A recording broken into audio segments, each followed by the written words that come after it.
So hello po mga kalingap. So ngayon, ano muna tayo ngayon? Tamang relax muna. Pahinga muna kasama ang Team Brooks. And ngayon dahil kasama natin ang mga tatay, yes, hingi tayong advice kasi magiging tatay na tayo. So alamin natin yung mga dapat iwasan at mga dapat gawin para ano.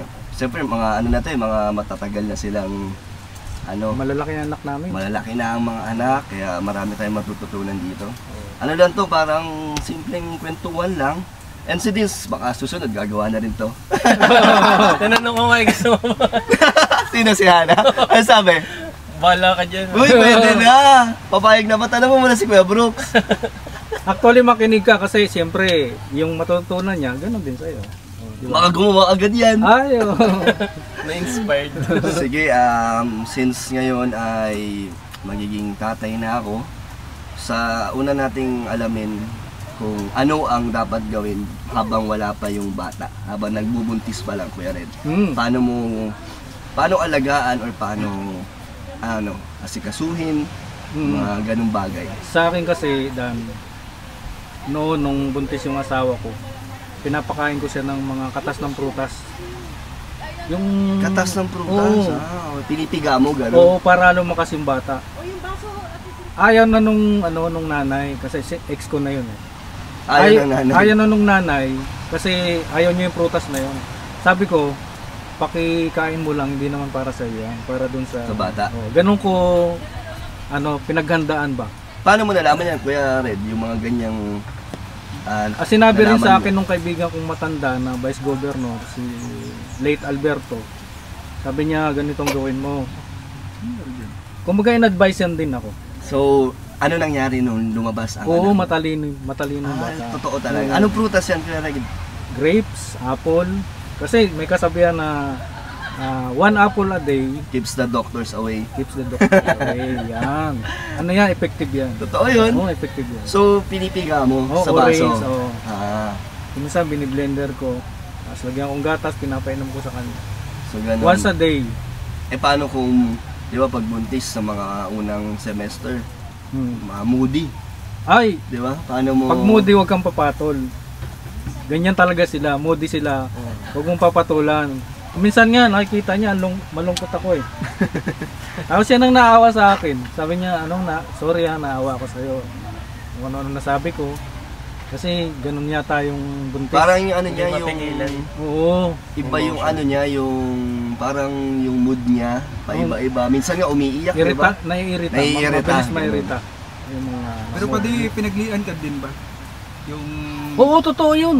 Diba? Uy, totoo yun, Kuya Red. Kasi yung hahakbangan ka, kasi nangyari sa akin nung yung first, trimester, parang yun nga, nahakbangan yata ako ni Jenny. Tapos, nalaman ko pa unti-unti, parang, akala ko nangingitim lang ako sa araw, kada vlog.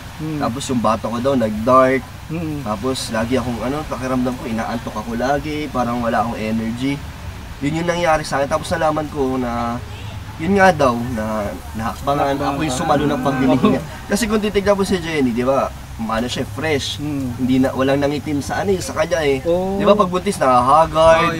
So, parang ako daw yung sumalo na, yung haggard, tapos, antok lagi. Sa pagkain, wala naman akong pinaglihihan. Sa pagkain, di ba, maglilihi ka?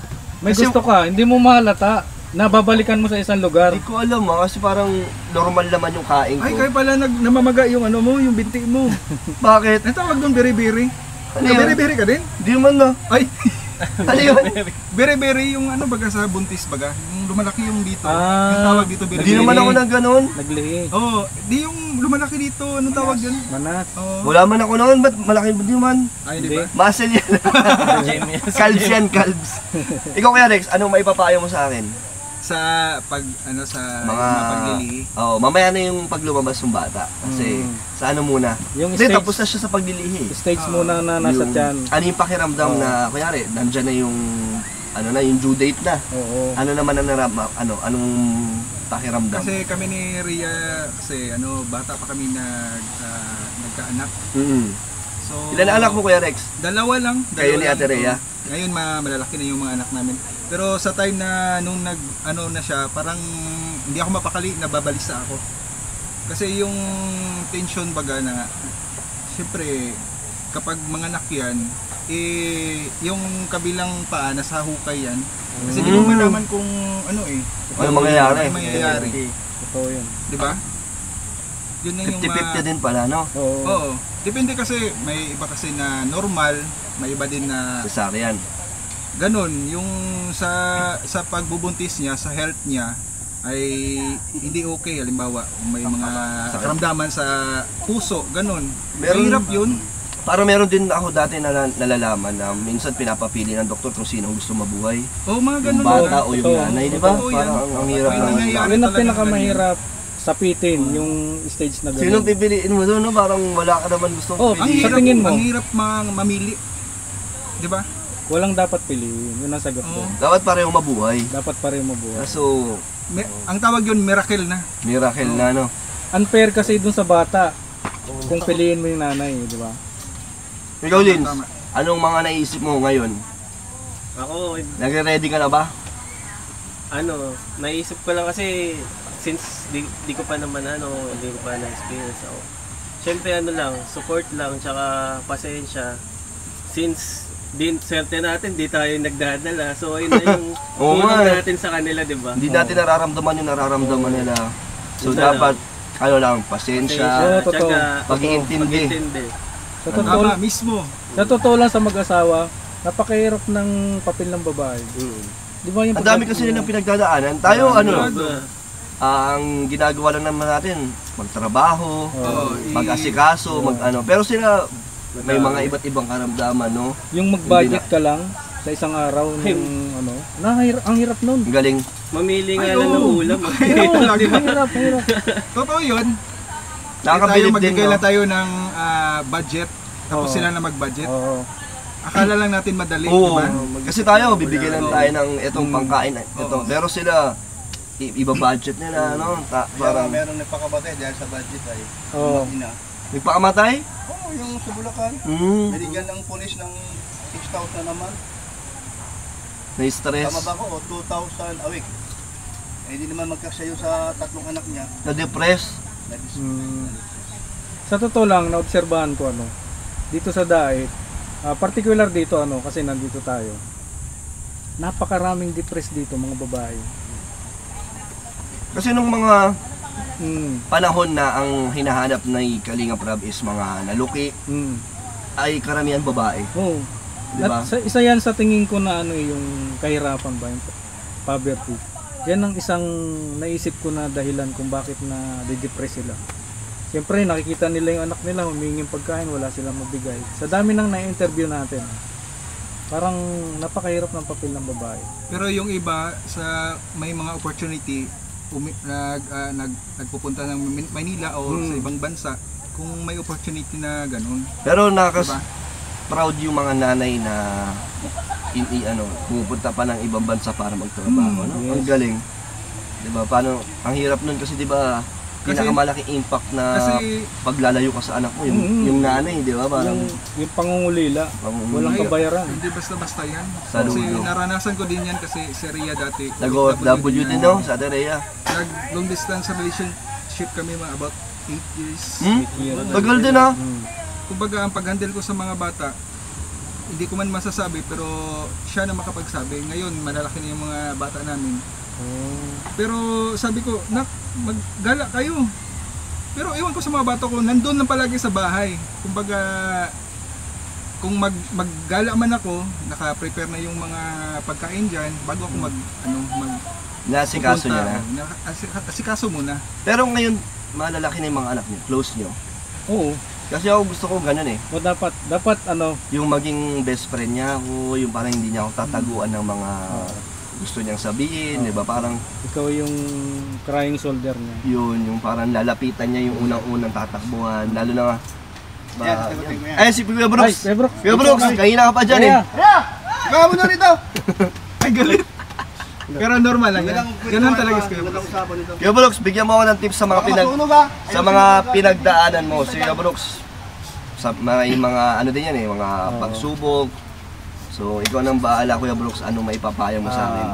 Okay, yung sinabi mo narinig ko kanina na paglaki ng anak mo, maging close kayo, maging open sa'yo, ganun din ako sa'yo.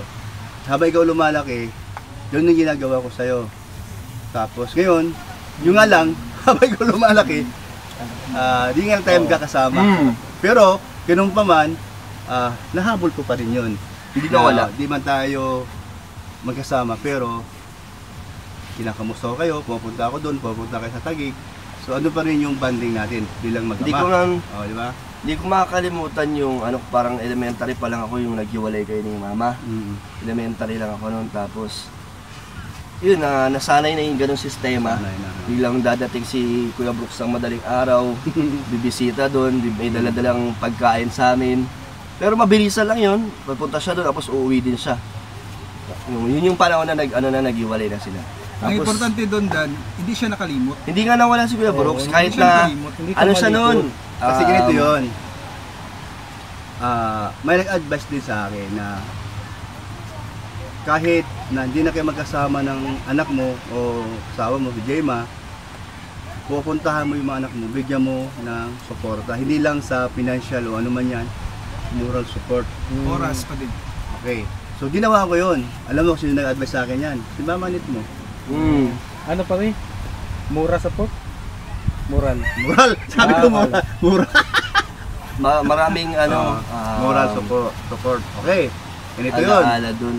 Siyempre yung payo natin bilang naman na abang ang anak mo ay lalaki at ang sinabi ni Dan kanina, gusto niyang, parang ako lang din yun, na, di ba, ano sa pakiramdam mo ngayon? Nasa tamang... Kwento ko lang yung mga nangyari noon. Siyempre, maraming hindi alam kung ano yung So, nangyari man, at laging banding tayo, at hindi ko akalain na dito pala tayo tatagal sa dait na magkakasama. Dito na kami naging close si Kuya Brooks. Kaya ako naniwala ko sunod may kahit di mo alam, pero may ganun talaga sa plano doon sa pamilya na kagaya namin nangyari, no? Diba? Kasi sa Manila, parang once a month lang kami nagkikita. Grabe yung tagal. Pero pag isang taon pa nga eh. Nung nag-aaral pa ako, kunyari nagkikita lang kami, pagbibigyan niya akong baon. Yun lang yun, pero... Hindi mo makalimutan yung plastic na alcohol, pag wala naman. Yung Oo, tulo yun. Yung Habang bote. nabiyahe ako. Dati, si Kuya Brooks, nung jeepney driver yan, naging kami ni Rob, konduktor. Dalawa kami ni Rob. Kasi si Rob dati, mahilig yan magbakasyon sa Manila. Sinasama ko yan sila. Kung di sa side ni Mama, sunog na. Sunog na! doon kami kay Kuya Brooks. So, ang ginawa namin, sideline kami, hindi naman sideline, sinasama talaga kami ni Kuya Brooks. Sinasama ko lang sila. Talaga kami, nasa harap kami pareho, magkatabi kami sa isang upuan ni Rob. Taga-sukli, mayari pagod na ako, siya naman ang taga-sukli. Palitan lang kami.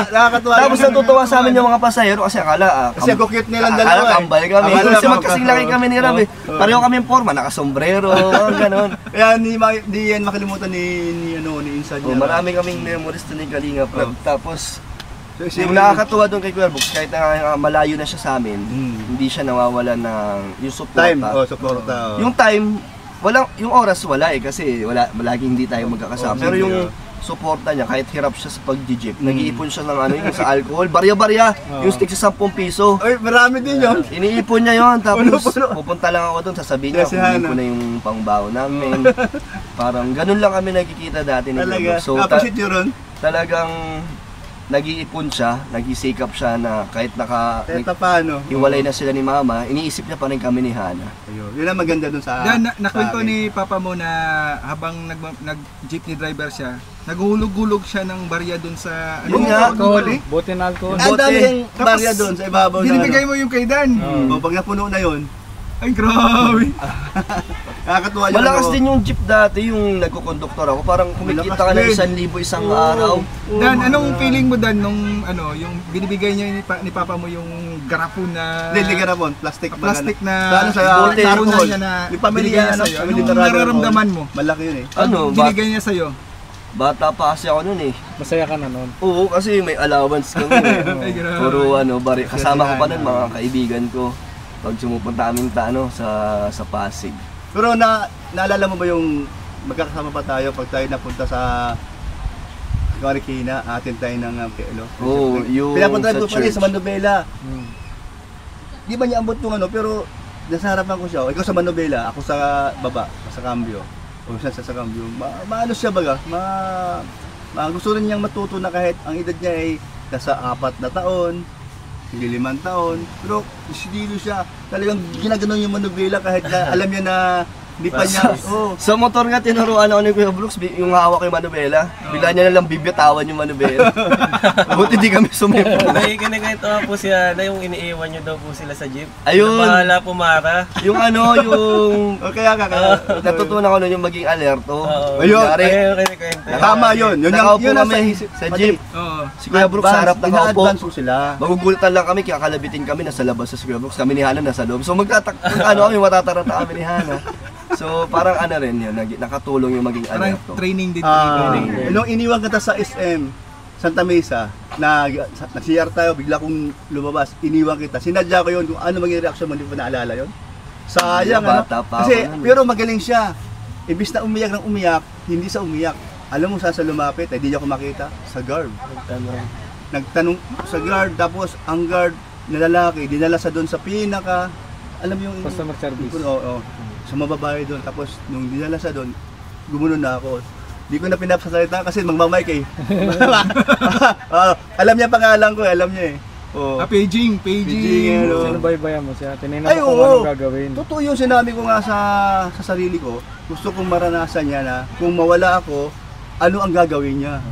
Pinagmamasdan ko siya. Grabe na training. Magaling. Oo, talaga in-advance ko siya. Tapos doon sa canteen, doon sa tito niya, doon sa pabrika ng mga plastikan. Plastic na gawa ng mga Johnson baga, Volvo, yung mga plastic. May canteen kami doon na kasama ko yung tito niya. Ito, may lamis. Alam mo yung pag umiinom ka, yung fountain, apaka mo yung tubig, yung baba. Tapos gaganon ka, di ba gaganon yung ano? Nagtataka siya, bakit gumaganon yung tubig? Nakita na sa bandang uli, titinan yung paano mga tao, lumalapit.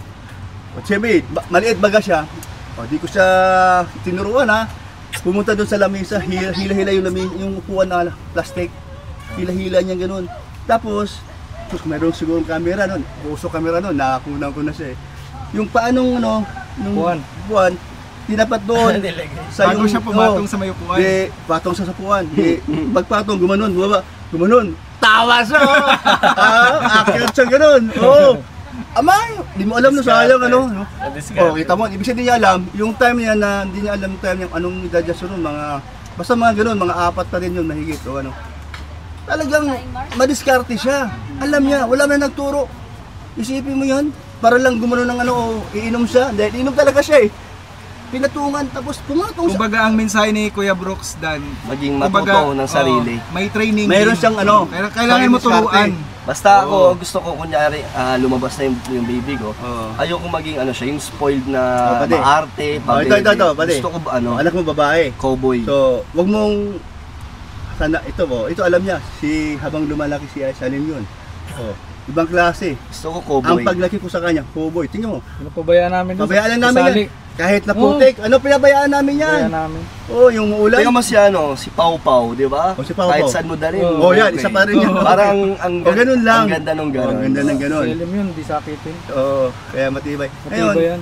Ikaw, ito nga, makapamilya ka na, magkakaanak ka na. So masasabi ko lang, payo ko lang sa'yo, mahalin mo. Kasi nung nangyari sa amin ni mama mo, wala mang problema yon. So meron lang talagang isang bagay na hindi kami nakakasundo. Kasal nga kami. Pero hindi ko akalain na magkahiwalay pala kami. So ngayon, at nagpaalam ako sa kanila bago ako nag-asawa. Hindi ako yung tao na walang kwenta or hindi ako nagpapaalam sa kanila. Kaya wala akong masabi sa sarili ko na, hala, sige, asawa agad kahit may asawa ako o nila alam. Di ba ganoon eh? Andun pa rin May yung kwento. Andun pa rin yung ko, respeto pa rin sa kanila. Sa kanilang tatlo. Kaya hindi din nawala yung respeto namin ni Hana kay Kuya Brooks. Totoo yun. Kasi yun nga na. Thank you Dan ha. Kasi sinabayan niya kami sa paglaki namin. Yun, ha? Talagang hindi naman nagbago. Wala kaming galit noon. Hindi kami nagrebelde noon pala.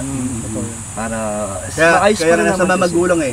Kaya ito nasa live nasa vlog tayo, mapapanood nila yon. Yung mga tatay na may mga anak at wala na sila ng asawa niya, huwag niyong pabayaan yung mga anak niyo. suportahan nyo kasi dugo mo yun. Kawawa ang mga anak, mga bata. Paano ang nanay, walang-wala. Kawawa din baga. Paano mapapayo mo kay Dins bago tayo matapos Okay, sa vlog? Dins naman, nandyan na yan. So, siyempre, yun na, una ka na. Boto ka na kay ha. Hana. Oh. Boto ka na kay Dins. Wala problema, nung paman. Kasi nakita ko naman sa kanya, okay naman, no? Okay naman. Kung siya naman halimbawa lang, may dating siya at siga-siga siya, halimbawa man, walang problema yon. Kasi masika ko sa kanya. Ganun lang yun, di ba? Pero hindi man siya salbahe. Hindi, mabait naman ito. Mabait to. Anong payo mo? Ang payo ko, yun, ganun lang yun. Huwag kang mapapaandar kay Hana. Hindi, dapat talaga. Hindi, sa tama lang kasi ang lalaki, Dapat hindi pwede respetuhan ang yan. babae. Oo. Respeto. Respeto. Wag lang yung respeto. Ayaw sa na bawat ayaw isa. ko sa babae na ina-under ako o ikaw, o ikaw. Kasi ang babae dapat pasakop sa lalaki. Pero ikaw lalaki, huwag mo ding hayaan na yung kabaitan ng asawa mo, inaabuso mo, kaya ikaw, hindi ka nila nirespeto. Yung nakikita mo sa kanila ni Maring Elena, huwag mo nang gayahin yan. Yung pag-under sa kanya, pinagbibigyan mo lang yun. Under pala. Pinagbibigyan mo lang. Mapagbigay lang. Mapagbigay lang. Hindi Totoo, kasi, hindi. hindi. Ah, hindi. Bawat kasi, Titigasin man to. tayo mga lalaki, Hindi, may mga tayo mga gasain. lalaki, hindi Tigasain. tayo pwede May na mga prinsipyo magpa-under. tayo. Hindi, wala problema maglaba, okay yun. Wala problema. Wala yun, wala. Ang ano dito, yung makikita mo yung paano ka i-handle ng babae, Yun. asawa mo. At paano mo rin siya i-handle na magkakasundo kayo.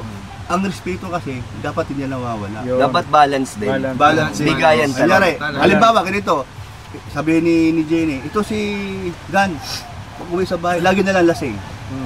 Pag lagi na lang lasing at naging immune na siya sa sitwasyon na gano'n, at hindi na maganda ang nakikita sa'yo at ikaw baka di mo alam, okay ka lang, sa tingin mo, Mapupunta ang sa ano. respeto sa'yo, unti-unti mawawala. Mababa. Yun ang huwag mong gawin. Tsaka mapupunta sa hiwalayan. Oo. Wala yan. So hanggat maaari, huwag mangyari.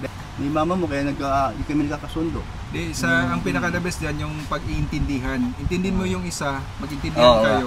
Salo. Pero Pag-usapan, nasa lalaki, no? nasa Pag-usapan, lalaki, Huwag ano, salubungin. Oh, wag sa lubong. Wag sa- Pag-usapan ang kung ano mang yung ano. Basta malalagpasan yung mga pagsubok. Oo. Basta yun lang, mahalin mo lang. Ano? Ako naman, although na di naramdaman na mayroon isang bagay na yung doon siya nakatutok sa kanyang trabaho, so napabayaan yung ano mo, yung pag-alaga sa iyo, parang ganoon. So depende yan doon sa sa Basta babae. ano din, Kausapin mo na, balance pabayaan mo lang na yan. ako. Mga ganoon. Basta Ito totoo man balance. yun. Kung ano man yung mga ginagawa, huwag makalimot sa ano, Yun. sa Mas partner. maganda nga. Oo. Mas maganda kung ako, sa totoo lang, kahit ganito ako kasalbahe o noon, pagka sa umaga, nagpipili ako kay Lord. Nagpupuhay ako sa Kanya. Alam mo, wala mong pwedeng gawin kundi yun eh. Ang lumikha sa Alam mo, akin eh. para sa akin, di baling ako yung nagpapasensya eh. Tama, Kaysa yung tama. akong pinapasensyahan. Kasi, pag napuno na siya, tinalikuran akong bigla, hindi ko alam. Wala na. Wala na, hindi ko na alam kung anong nangyari. Napagod na sa'yo. Pagod. Napagod. Ay, naku, Napagod. totoo yan. Hindi, Totoo hindi yan. pade. Isa din yan. Dapat wag natin abusuhin yung mga partner natin. Kasi pag mawalan na yan ng gana talaga, Wala na. wala Mahirap na talaga. ibalik. Mahirap na ibalik. Mahirap na ibalik. Yun ang pinaka-the best dyan. Huwag Kaya natin abusuhin din. dapat alagaan. Oo. At, siyempre, excited tayo. Ang magiging, ano mo dyan, yung magtimpla ng gatas sa madaling araw. Ano? Puyat. Ay, grabe. Mararanasan mo yan. Mararanasan mo din yan. Dapat lang kasi Grabe yun. bilang tatay, ang nanay, pagod, puyat. Oo. Kasi bigyan mo hanggang ng, 4 bigyan mo years ng, yun. Panahon na 4 years? mapapahinga 4 siya. years! Ito Na pwede mo na siya na anuhan, na na hirap na hirap, bayaan. pagod na pagod. Okay na ba? Diba, Yung hindi na maramdaman mo masyadong naman eh. makulit. Oo. Kasi 1 to Ito nga, 0 to 4 yan eh. Alagain pa. Alagain yan. Grabe. Susundan mo yan. Para tayo nag-podcast dito. Pero Maganda yung ganito. pero sana ano, yung anak mo hindi iyakin. Kasi ikaw, si Hanan at si Alim, hindi kayo iyakin ng bilang Hindi ngayon. naman. Kaya Oo. pa de, alam mo na. Kapag iyakin, pangit yun. Pag hindi iyakin, tignan mo. Guwapo. Pugi. Di ba? Buti na lang tahimik daw ako nun. Siguro Siguro ikaw iyakin ka. Grabe yung iyak ko dati, pambira. So, Lagi may sumpa. thank you na kayo. So, sana maraming salamat. Sana, kung may advice din po ang mga tatay dyan, comment lang po kayo. Sana na O kahit di tatay, basta na-enjoy marunong nyo sa ang buhay. aming ganitong kwentuhan lang. Parang ano lang ka, mga nangyayari sa totoong buhay. No? Yun po. So, bye-bye po. Becoming tatay. Tama.